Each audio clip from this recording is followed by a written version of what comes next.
Go yard. I got so much motherfucking design on right now. Break it down, bring it back, make it clap. I got 3 old thoughts, new block, where that thing. Bitches on my line, and you know they come straight. Hold up, what it not, 45, scope it cash like whoa. High fucking with these hoes up.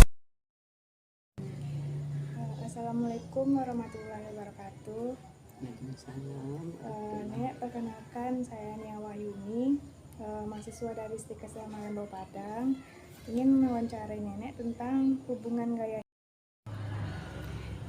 Yang pertama, Nek, bagaimana pola gaya hidup Nenek sehingga terkena penyakit gula atau diabetes mellitus? Ini mungkin dia salah makan,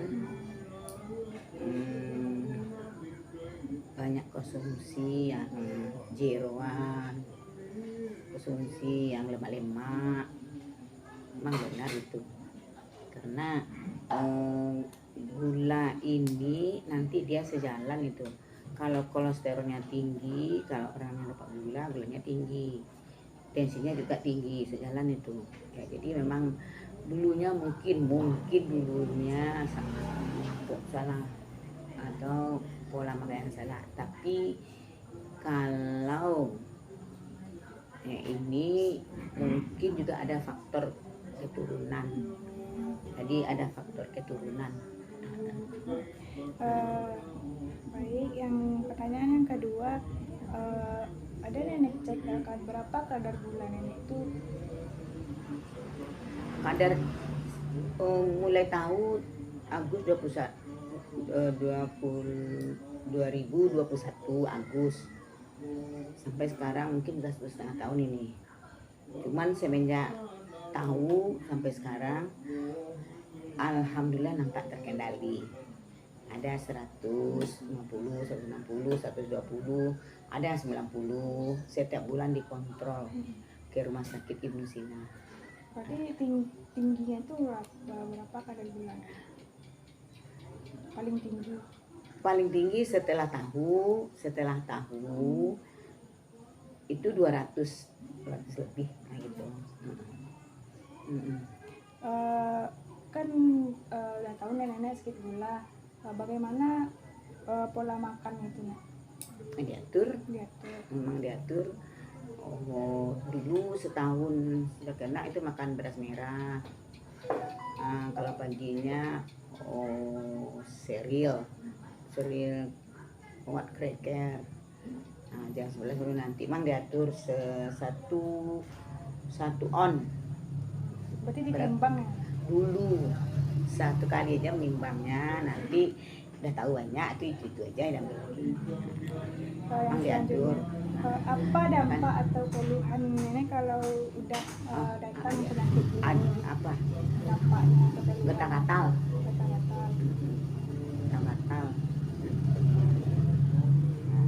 Berarti kalau luka Enggak.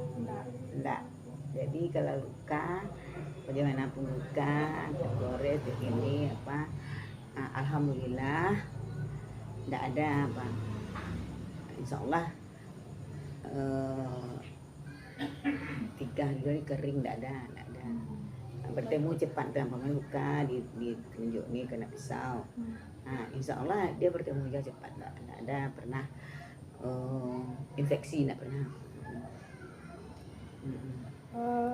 Apa caranya untuk mengatasi penyakit gula? Iyalah diatur makanan, memang diatur makan,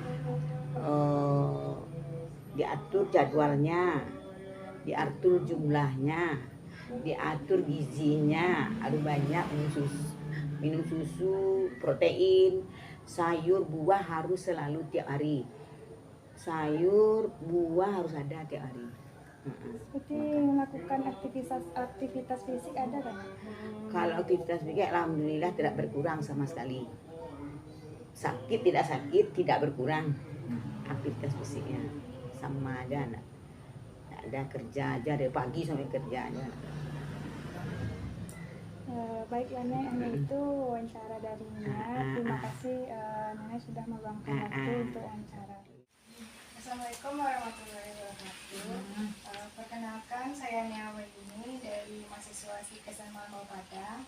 Ingin membahas hubungan gaya hidup dengan gula darah pada lansia penderita diabetes mellitus. Sebelumnya saya ingin mengajukan pertanyaan kepada Ibu. Pertama, bagaimana pola makan seorang penderita penyakit diabetes mellitus yang berhubungan dengan tekanan darah? Baiklah, terima kasih. Siapa boleh panggil siapa?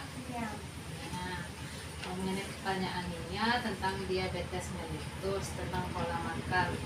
Kalau diabetes mellitus itu sangat berhubungan dengan pola makan, gaya hidup, dan aktivitas fisik setiap hari. Biasanya penderita diabetes mellitus dengan pola makan yang tidak teratur dan diet yang tidak seimbang itu sangat rentan untuk terkena diabetes mellitus. Kemudian tentang aktivitas fisik, bagi penderita diabetes mellitus yang tidak teratur atau tidak melakukan aktivitas fisik kurang dari 30 menit per hari itu sangat rentan juga terkena diabetes mellitus. Kemudian juga dengan riwayat penyakit keluarga atau keturunan. Yang kedua, berapa kadar gula darah saat kadar gula darah tinggi itu naik? Kalau untuk penderita diabetes mellitus ada dua macam, yaitu ketika diukur sedang puasa itu gula darah normalnya 126. Tapi jika tidak puasa, gula darahnya lebih dari 200 itu bisa dikategorikan diabetes mellitus. Yang ketiga, bagaimana pola makan setelah dan sesudahnya?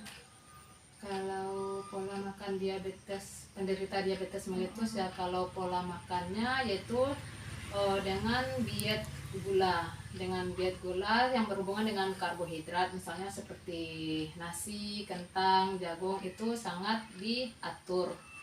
Jangan sampai melewati batas sehingga menyebabkan gula darah tersebut tinggi. Yang keempat, apa dampak atau keluhan jika penyakit diabetes ini sedang naik? Ya, naik. Kalau untuk dampaknya, yang pertama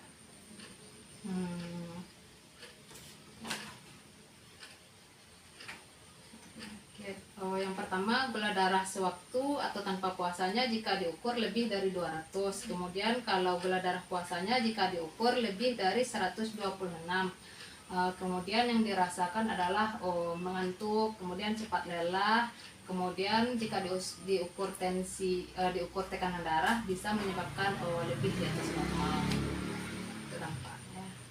Lalu bagaimana cara mengurangi komplikasi diabetes mellitus? Kalau untuk mengurangi, kita bisa cegah dengan yang pertama cek kesehatan secara berkala seperti cek gula darah, kemudian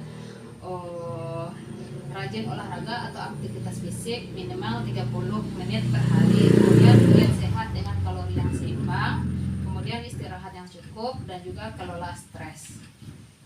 Baiklah Bu, ini itu. Terima kasih Bu. Assalamualaikum warahmatullahi wabarakatuh. Bu, perkenalkan saya Nia Wahyuni, mahasiswa dari Istikesar Marantau. Ingin membahas tentang itu hubungan gaya hidup dengan gula darah pada lansia penderita diabetes mellitus. Sebelumnya saya ingin bertanya, bagaimana pola gaya makan hidup nenek sehingga tekanan darah nenek yang telah terkena penyakit? Baiklah, sebelumnya saya ingin mengajukan pertanyaan kepada Ibu. Yang pertama, bagaimana pola makan Ibu sehingga tekanan darah Ibu yang telah terkena penyakit diabetes mellitus itu naik lagi? Gaya hidup yang tidak sehat seperti pola makan yang salah, pola tidur yang tidak teratur, dan kurangnya aktivitas fisik seperti berolahraga. Yang kedua, berapa kadar gula darah Ibu yang saat gula darah itu naik dan bisa masuk ke rumah sakit? Pertama masuk rumah sakit 400 sampai 450. Yang ketiga, bagaimana pola makan setelah Ibu menderita penyakit diabetes mellitus? Pola makan ditimbang. Yang ketiga, bagaimana pola makan setelah Ibu menderita penyakit diabetes mellitus? Pola makan yang diatur dan ditimbang sesuai yang telah ditentukan. Yang keempat, apa dampak atau keluhan ibu jika penyakit diabetes ini mengulang lagi? Rasa tidak nyaman dan susah tidur, rasa terbakar, tertusuk, terkadang. Bagaimana cara mengurangi komplikasi tersebut? Untuk mengurangi komplikasi dapat dilakukan dengan cara mengatur pola makan secara teratur dan berolahraga.